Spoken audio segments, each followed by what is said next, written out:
Hey, welcome back. We're Jason and Samantha Jarvie with Realty ONE Group here in Surprise, Arizona. This is a metro of the Phoenix area, way out on the west side of the valley. And today's topic, this is an important topic for buyers. This is part of our buyer series, and the topic is, when do I inspect a home?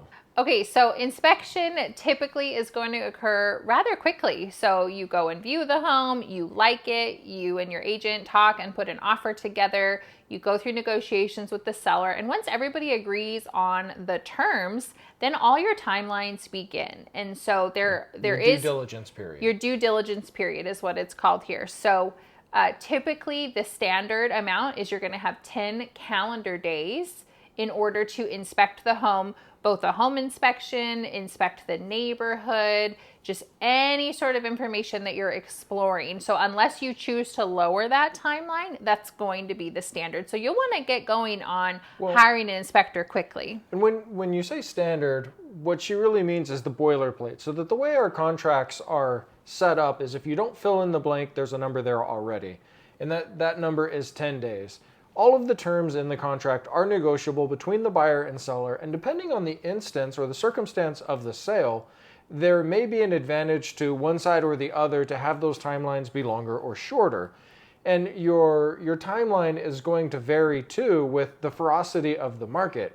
If you recall, just shortly, a year or two ago, there were people doing inspections in 24 hours. They were waiving inspections. There was multiple people doing inspections on a home at a time. Probably not going to see that here in the near future again, but this is a conversation that you should be having with your agent before you go to look at homes, that they can walk you through what the market that you're looking at looks like so that you can be prepared. Right. And then the home inspection is typically going to take 3 to 5 hours depending on the size of the home. And if there's a pool or multiple AC units or multiple stories, a lot of factors. Right. A lot of inspection companies now are starting to format their inspectors in teams so that there'll be one person outside, one person inside, and that will vary depending on the inspector that you wind up hiring. Right. And you can choose to attend the inspection and either be there for some or none of it, or just be there at the end for the review. You can also typically talk to the inspector after the fact if, let's say, you had a work meeting that you couldn't get out of and that was the only availability they had. So there's a lot of flexibility with getting into the home and reviewing the report. You also do have to consider that if the home is occupied, it has to work with the seller's schedule as well. So again, your agent will work with you on that, but it's a great question to ask as you're writing an offer and starting to proceed down those timelines. If you're anything like me and you like to know more about your home, I would definitely recommend trying to figure out a way to be at the inspection.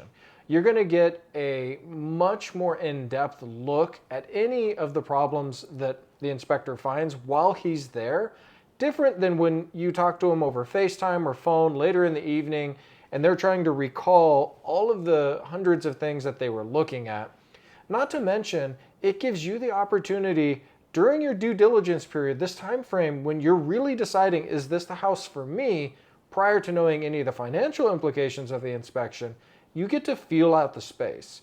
You get to stand in the kitchen and look out the windows or the no windows, stand at the stove, walk about, sit on a couch. Don't tell the seller you were sitting on it because they might feel icky about that. But you're trying to see if you live in this house and if it fits what you thought it would. And we've actually had people that they look at a home for 20 minutes, they go, oh my gosh, this is the best house ever, I have to write an offer. We get to the inspection and after 3 hours, they're like, I don't know, it doesn't feel like I thought it was gonna feel. Or you realize there's a crack in the bottom of the pool, any number of different things could happen. Which brings up another point as far as cost. If there's a pool or if there are other different special amenities, that's gonna change the cost of your inspection, as well as your choice to add in different like FLIR imaging of the home for insulation or for termites. A lot of different options nowadays for the inspections. And it's important to think about that beforehand so that you can be prepared financially for that.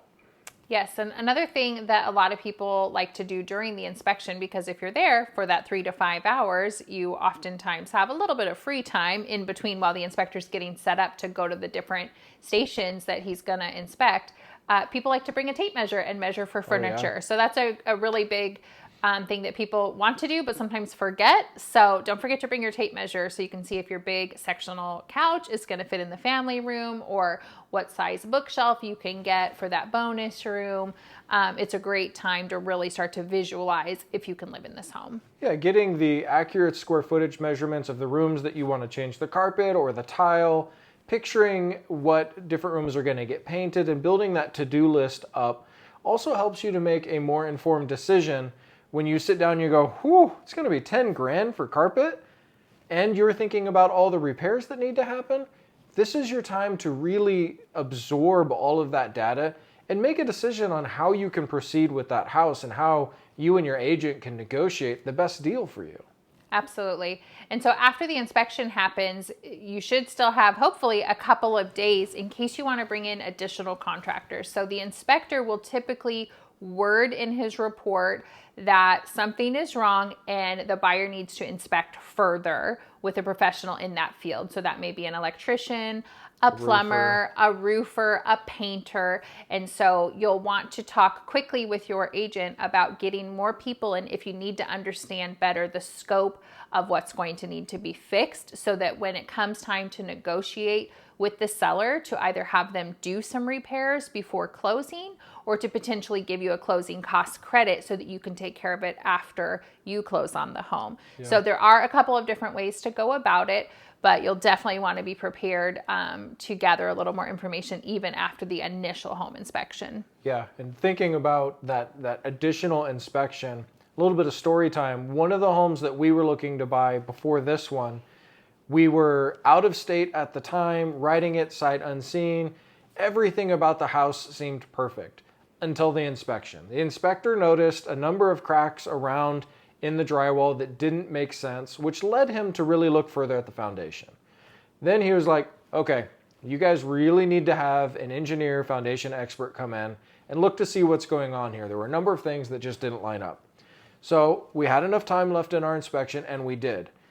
Thank goodness we did that, because we found that there was going to be between $60,000 and $80,000 in foundation work that was going to need to be done to that property, which to us meant it was definitely a no-go. Mm-hmm. And we were able to exit that contract without any fault of our own.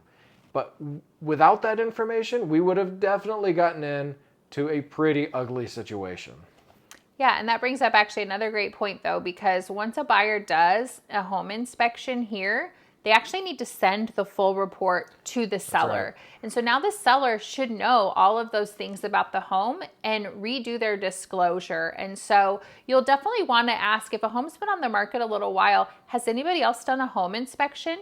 The seller doesn't have to share that inspection with you, but you could ask, was the disclosure updated? So that's a little fun fact for you that is different than some other states. So if this is your first time buying a home in Arizona, keep in mind that the buyer's inspection report in full is shared with the seller. And that's contractual based on the due diligence period. So with that information, hopefully you are armed with more ways to go in, knowing what they're going to cost, knowing about when they should happen, and you got a lot of value out of this video. Like, subscribe, comment, let us know if you had any inspection horror stories. We love to read your stories, and if yours is the best one, we'll share it in our next video. Thanks for watching. We'll see you next time.